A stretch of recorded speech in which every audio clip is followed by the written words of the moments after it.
doing that, I'd like to take this opportunity to extend a hearty thanks to both Lalit and Suresh for the invitation. It certainly is a privilege and delight to be here. And I'd also like to commend them on the effort that they've taken to put this group together. It certainly is addressing a gap that exists into our ecosystem, in the innovation ecosystem. Sorry, what was that? All right. No. Okay. So yeah, certainly the gap does exist, and as Greg was saying, it is, I think, a bit of a growing gap. So it's always good to have, forums like this to get people together to share some of their learnings. I'm of the belief that, capital is certainly important, but sometimes the advice and the benefit of interacting with your colleagues or entrepreneurs or investors, the advice that they give you is so important that sometimes that is the key factor to your success. And in many cases, if you get the right person on your team or on your board, the capital is almost incidental. So what I wanted to do tonight was just share with you some of the learnings that I've observed during my time in the commercialization game. Thank you for that introduction, Lalit. I don't need to go back and say it, but I've been involved and I've seen commercialization both through making investments through a venture fund that I was with prior to my current role. And then once the investments are done, the work really begins. So the entrepreneur is now given the task of, okay, now go and execute your business plan because you convinced me that you do it. Here's the money, go do it. And sometimes, and I've seen this, you get the entrepreneur looking at you like a deer in headlights. They're so focused only on raising money that when it comes time to operate and execute it and deliver their plan, it's just all theory to them. So the agenda will be to talk a little bit about the Center for Commercialization of Research, the CCR, which is a group that I'm a part of. And it sits inside the Ontario Centers of Excellence. And then we'll talk a little bit about the commercialization aspects, the do's and the don'ts, and some of my personal learnings from the whole thing. And then certainly open up to questions. So what is the CCR? Essentially, it's an engine that's funded federally to help companies get funded, help them through business advisory, or help them through connecting with networks to basically grow them. So from inception to nurturing to actual investment. We want to be able to capture these new markets, these high risk but high potential markets with innovations that people have usually thought cannot happen or are just too risky to put your hands into. So if we talk about venture capital, the stage that we play at would probably be too risk averse for an early stage VC. We want to be playing where that gap exists, and we want to create value for those companies so that they are attractive to those VCs when they do create the value downstream. We act as an engine to accelerate commercialization, primarily for companies in Canada. And we build on the existing OCE model that's been around for a number of years now, which is to work really at the early stage. Get to know the technologies when they're technologies, before they're even a product. The key and the differentiator about OCE is that we work with university startups. So they have to be emerging from an academic institution.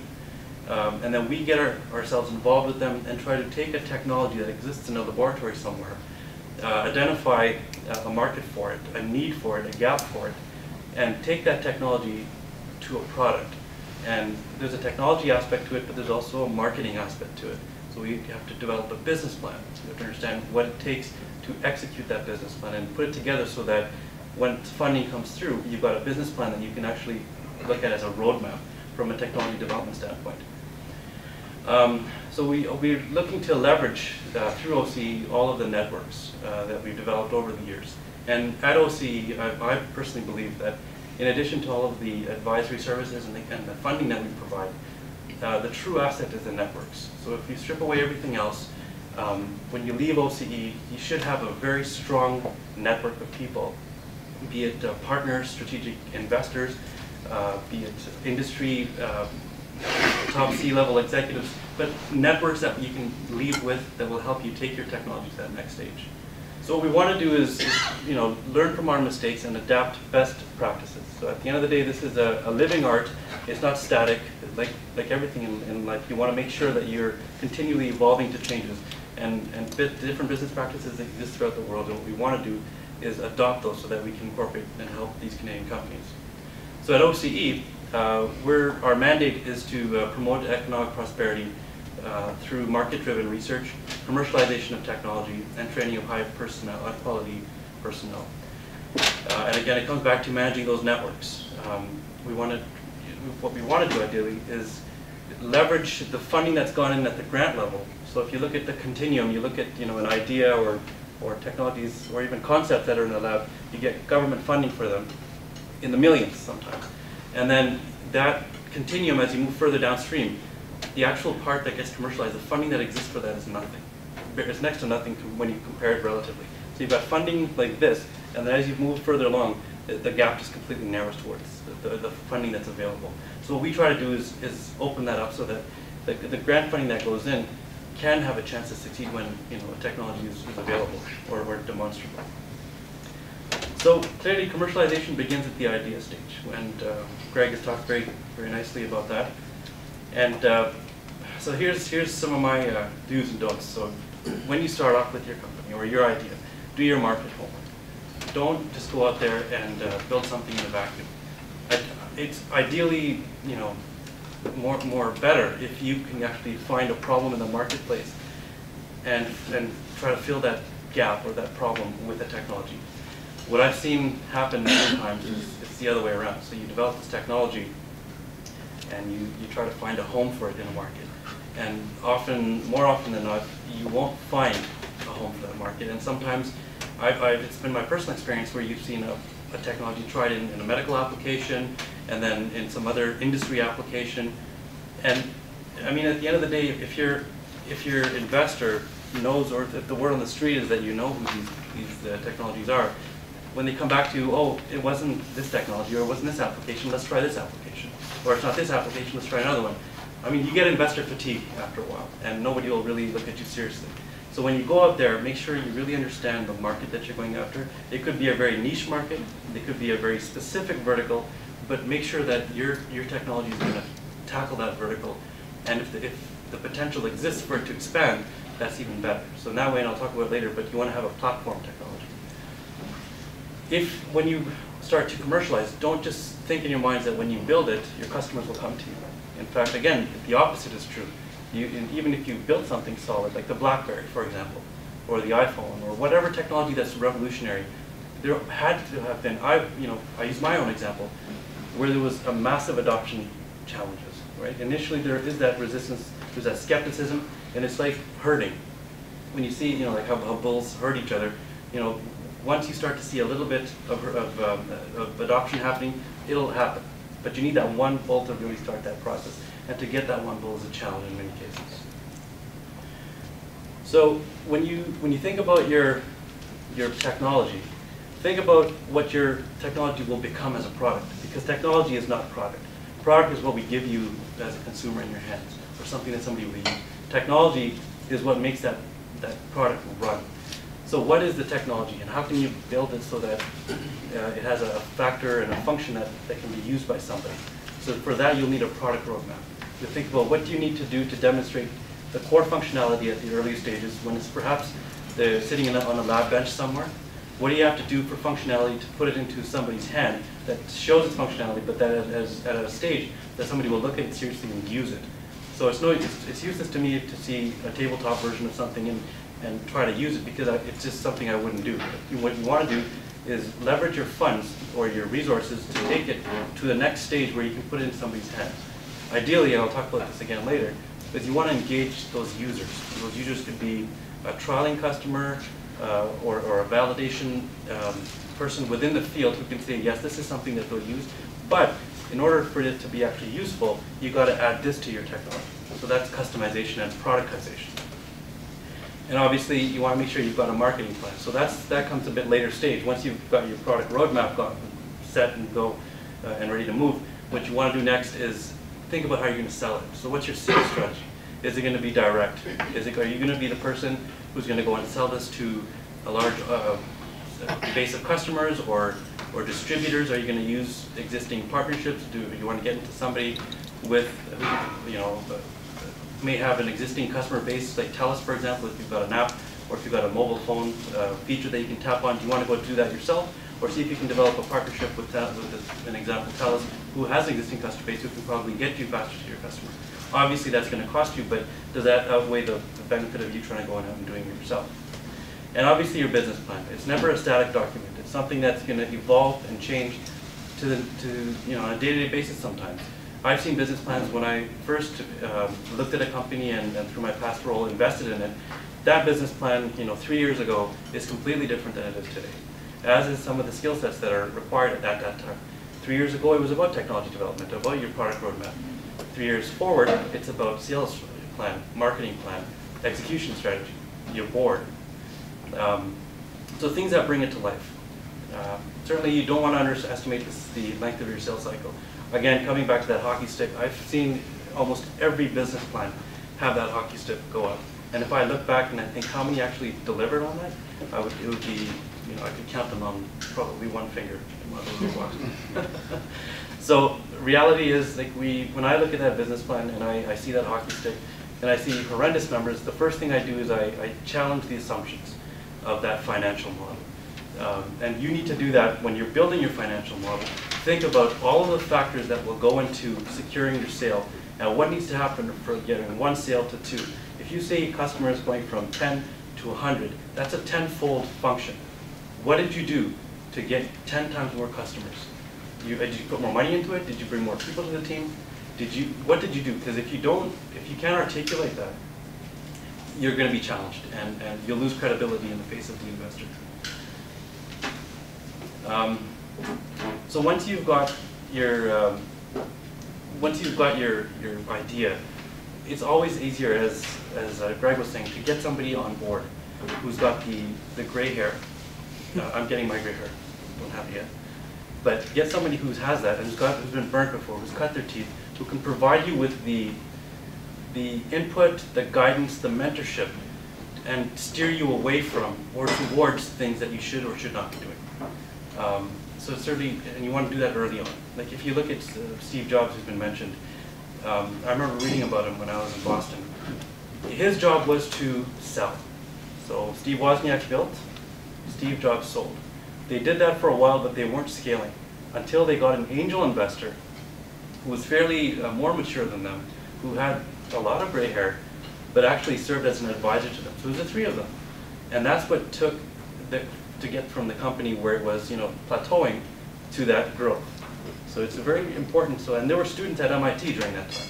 So you want to make sure you get them early. And coming back to the markets, what you want to do, like if you've got a platform technology that has application to a medical application or a mobile application or whatever, verticals, what you want to do is you want to target what we call the low-hanging fruit.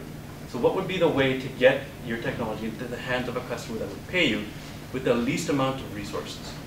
And that's what we mean by low-hanging fruit. So you want to, the path to the customer should be short, your market should be more or less clearly identified, your plan should be there, and if it's at all possible, try to avoid paths that have regulatory constraints on them.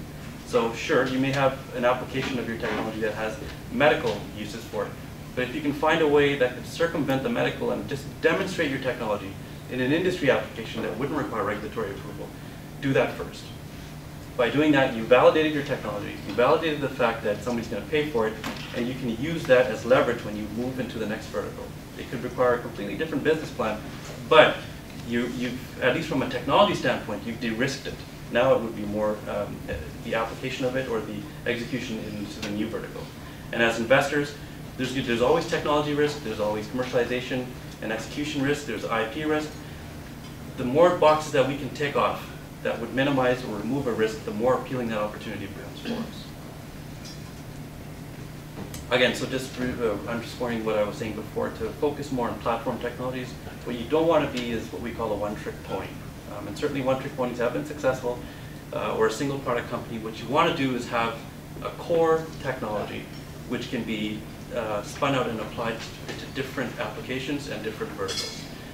And again, that comes back to going after the right vertical first, the low-hanging fruit, and kind of owning that entire vertical.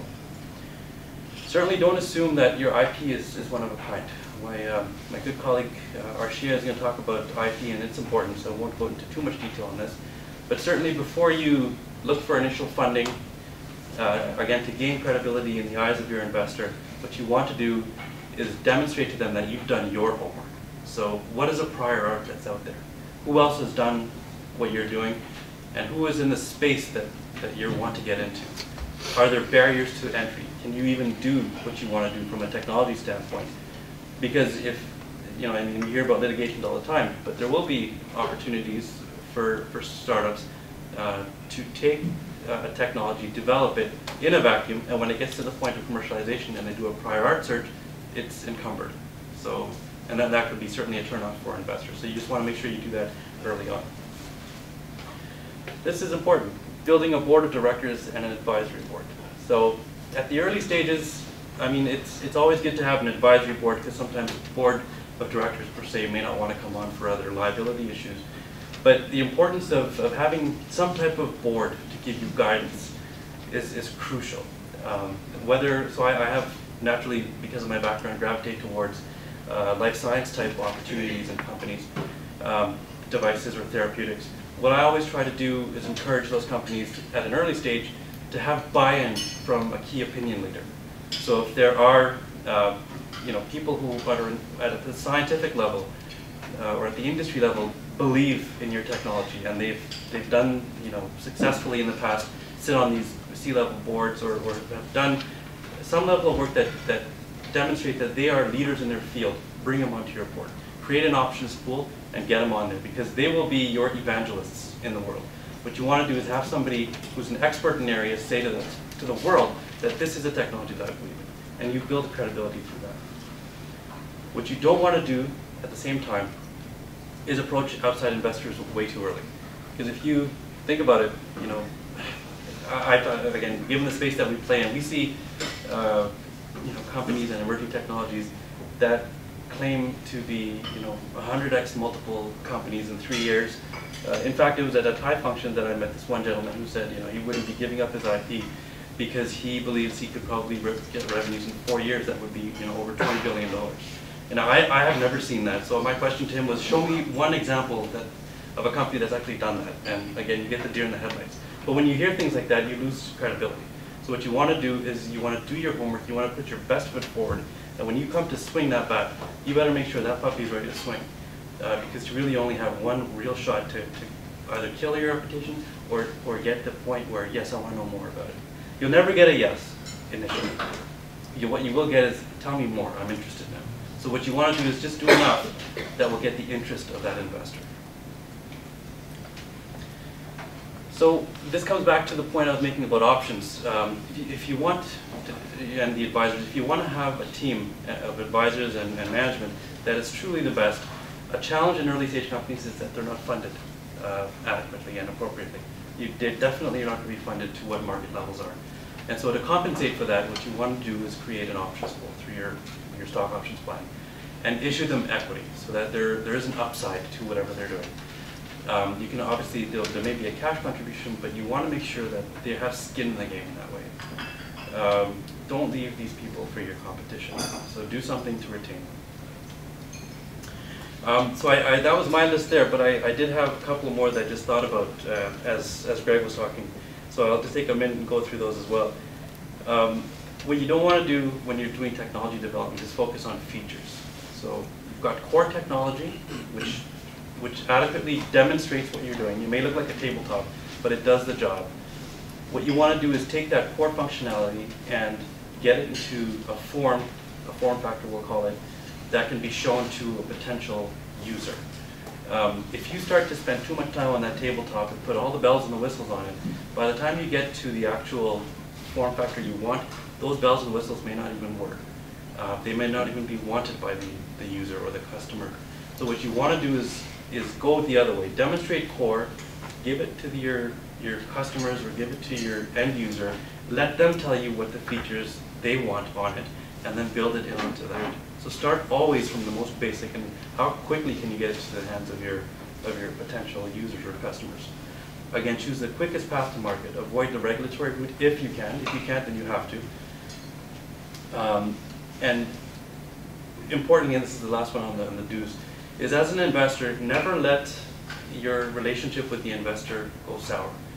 You want to maintain always that dialogue so that the investor never finds out from a third party that something's going on in the company that they've invested in and you are not aware of it.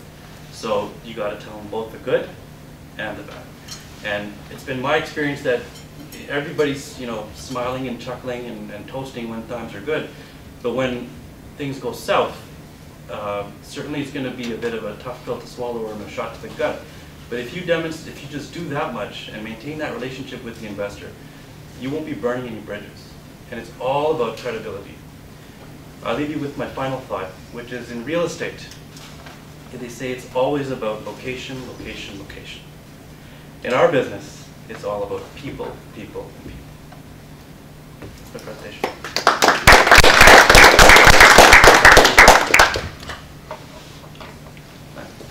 Sunny, in your experience of commercialization, can you describe a typical timeline on how much, from the day the technology is developed to filing the patents and then various steps in?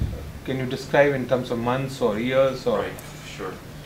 So if we're looking about the pre-commercial phase, when the technology is sitting in a lab somewhere, that could take years. That could be grants, going from idea to what we call a proof of concept. That could take, literally years, right? Sometimes there are technical hurdles that prevent you from getting there. Sometimes you can't defy the laws of nature, so something's not going to work. You keep pouring money into it, but it won't happen. But once you've demonstrated proof of concept, then things start to pick up and happen more at the speed of business. So you're thinking, once you've got that proof of concept from the tabletop size, nowadays there are firms, the word that they're like commercialization shops that will take a technology and develop it for you.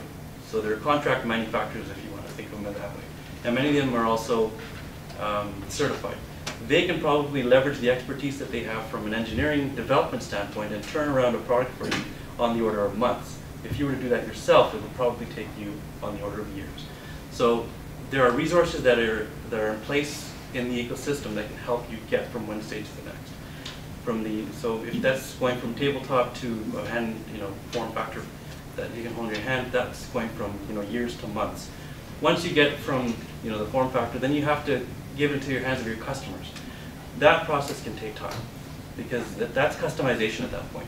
Then you're going a bit of back and forth, and you're putting on the features, you're introducing the product or the pre-product to the potential user, and that timeline can take 18 months to 2 years sometimes. It can also be shorter. These are just, I'm generalizing, but it does take time to go from your proof of concept to your real product, because a product has to be crisp. It's got to be ready for prime time, if you will. In order to get it ready for prime time, it's going to take a lot of iterations. I know of one company in particular that went from a benchtop that was a lab out of a university hospital, and it took them a year to get to their black box that I saw. And here we are 2 years later, and they're just now starting to develop what we call the alpha prototype, which is the first true generation of the technology in a near product form. After the alpha, you'll have a beta. You may have an advanced beta. So there's proof of concept, there's alpha, there's beta, and there's pre-product, and then there's product. And all those timelines, they start off years, on the order of 2 years once you get from platform to, or proof of concept to alpha, and then it just becomes, from that point on, a 2 to 3 year gap before you actually have a product in hand. That's great. Now, you mentioned don't go to the investors too early. Can you describe what stage one should go to investment accelerator fund or organizations such like that, and what stage one should go to VCs? Right. So the stages that OCE will play at, it's never too early for us. Like, we're looking at companies that are baking in universities. So that's fine for us, because that's our mandate. For other VC funds, like the IIF, for example, I can't speak for them, but what I think would be a reasonable bet would be where you've got a proof of concept developed, and you can show that VC that this is how it works. It's not an idea. If you take a piece of paper to a VC, they'll invest in you if they do. but they'll own like 99.9% of your company, and which would make it financially useless for you to embark on that venture. What you want to do is you want to demonstrate that you can find capital that somebody believes in this first of all, build it to a point where it shows functionality. Ideally, and unfortunately in this country, because of the dearth of venture capital, you'd have to show them first signs of revenues or some type of a purchase order before you get to a VC. That's why organizations like this exist. We want to get and kind of hit that gap where, oh, I've got or discovered something on a piece of paper, put some money into it to develop it, and then we'll cobble together the resources in our friendly ecosystem to help you build it to a point where you've got it in the hands of a potential user. And then, you know, the VCs at that point will say, okay, you've got users, you've demonstrated technology, here's my bet that you're going to get revenues. The point of the technology development to the point of, from the point of developing it, technology, and by the point we reach a stage where we have functionality, the time period, how a new or young entrepreneur can survive. Is there anything, solutions or ideas here? From a funding perspective? Yes. Yeah. Well, at that point, I mean, you have to be eating Kraft dinner. You have to be eating Maggi noodles. And ultimately, you have to rely on capital that's probably has its origins from the government somehow. That really depends on your lifestyle, right? At the end of the day, nobody's going to fund you to just take a chance and see if something works, right? You're going to have to find a way to find a funder that will take that risk for you. The timelines that I've seen can be anywhere. You know, it's tough to make that call, but I've seen companies that are struggling to get a technology to a point where you can have a form factor developed, you know, 2 to 3 years. So it depends. But that comes back to what I was saying before, is you want to try to leverage the existing resources that are available to you so that you can tap into these contract manufacturers, that you can provide them with the bare specs, and they will do the development for you. They'll charge you for it. They may even take, you know, they'll help you out by taking equity in some cases, but they'll certainly, they have the background and they have the ability to do that much quicker. I don't know if that answered your question or not, but it's a tough one to place an answer on. Any others?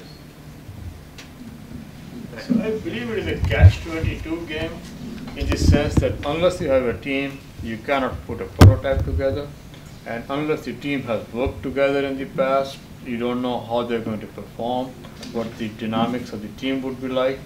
So, and going to a contract manufacturer, they may not have the capability or expertise that you need in your team. So, without money, you cannot put a team together, and unless there is a team, you cannot produce anything, and the team has to go through at least one cycle, one failure cycle, so to speak, before they will get their act together. No, it's a fair point. There's always a catch-22. It's a chicken and the egg kind of story, right? But you know, I firmly believe, I would rather invest in a Class B technology, but in a Class A team. So that Class A team it kind of comes back to Greg's point about giving up on the ego part. Like, why aren't you having a good team, right? At least at the early stages, when it's all, or it's mostly technology, you want to have, you know, if you're a student that's developed a project that just has a technological aspect to it, why wouldn't you get, you know, the top people at your university involved in that? Why wouldn't you get the leaders of that field involved in your board? Like, is that an ego thing? Are you stopping yourself? Are you coming in your own way? Right? And I've seen, you know, just a bit of humor there. Like, I've seen companies that the scientific founder believes firmly that, you know, he or she is the person who's going to be the CEO by the time revenues come around. And we joke about it and we say that, you know, they've got founderitis and we've got to give them a founderectomy. Right? So. But you see, my concern is that the people I bring on my team, I'm going to train them with their product, they are developing it, and then I don't want to lose them. So if I go out for a contract manufacturer, I have no control over the resources, and I've trained people who will probably be lost for me. Well, again, that's coming back to the people who have at the early stages were part of the development of that, and probably have options in the company or equity in the company, and who want to see that succeed, right? I mean, I've seen that many, many times, where you've got a course, 2 or 3 students who worked on a 4th-year project and are, 10 years later still together because they want to see that succeed. It's sometimes serendipitous, but sometimes it's people that you run into. But you can't say that, if you throw money at something, you'll bring the right team together. I've also seen people who, as consultants, will come on in and just use their consulting brand to say, oh, they can execute a certain function, be it technology or business development. All they're there for is really their money, right? There's no skin in the game for them.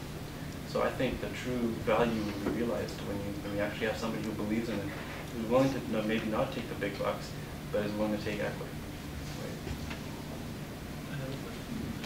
Right? Yeah. So my question's in regards to after getting your proof of concept. Sorry, go ahead. Okay, you. Okay. My question's in regards to after you actually get to a proof of concept stage and you're trying to get customers. I mean, ideally, you probably want to partner with somebody in the industry just to say that, okay, fine, I've developed this product and it works for this company. Like, if you could actually get to that stage. But going further than that, what are kind of the best practices to attract more customers and to really get your word out there? Mm-hmm. So you're talking about either a direct sales approach or through a distributor or leveraging a strategic partner who will get your product out there. Both work. It's just easier nowadays to get into bed with somebody who's got a customer base, who has those relationships, and who can get your product out a lot faster. It's also lower risk from an investor standpoint to do that. I think if you go for a direct approach, you have to build out a sales force, and to build out a sales force is going to cost you. Many times the customers are not even in your region; they could be international. So then you got to worry about paying for flights. You got to be paying for accommodations. All that can really add up. So the reality is, you have to decide, relatively early on. You've got an initial customer base who's going to pay for this. You may have attracted those customers directly, but when it comes time to scale, if you can show a partner that you've got customers that are paying for this, you're negotiating your terms. You're not negotiating their terms. If you understand what I mean, because you've got more credibility. One last question. Most entrepreneurs have limited skills, or they have expertise in certain areas. In other words, they don't have expertise in all the areas. However, to be successful, you need expertise in other areas as well. Now, from your experience, having seen a lot of, as an organization, OCE, having seen so many businesses succeed and so many fail, a greater number fail, is there a sort of a repository of best practices or minefield that are out there that one needs to be aware of? And also some kind of expertise, advisory in capacity that can be tapped on, because as children when we are born and we are learning to walk, you do need some help from other quarters to get you going, right? And I think, and it's just not financial help. You need so many other things. I mean, you only know the next step you're going to take, right? But if there are other people in your team or people that are provided by government or other organizations that can help you see a little more further, I mean, it can go a long way in at least taking your venture to a point where it's at a stage that can be presented to angel investors or venture. So does OCE or in your knowledge, any other organization have that kind of support or documents or any form of knowledge that can be tapped into? So the knowledge that you're talking about, I think it comes back fundamentally to what I said earlier, was about the networks. The networks that you have as an individual or your company or your colleagues, that's going to be the asset that's going to carry you through. In our ecosystem in Toronto, different funding groups and different organizations, intermediary organizations that provide that type of advisory help our organization, OC, is obviously one that provides through different programs advisory services as well. Mars Discovery District, for example, they also have a very active advisory services group. And there are regional innovation centers throughout the province where an entrepreneur can go to get that consultation with an advisor or a mentor that can give them some of the best practices and the time that they need. You know, this point was sort of touched on by Greg earlier. There isn't sort of a magic formula, right, or a list that if you check everything down through that, bang, you'll have success at the end of it. I mean, those at best are a guideline. If we were all, you know, if we were the gurus of commercialization, then venture capitalists would be loaded right now. This industry wouldn't be so bad as it is right now. So there isn't a magic formula. In fact, it's very much trial and error. It's very much about scratching off those risks that I talked about before, and really developing those advisory boards and the networks that you need to steer clear of that. But to get to those, in a concise way to get to your answer, it's really connecting with the organizations that are in our ecosystem today, and getting time with one of the advisors there. Thank you.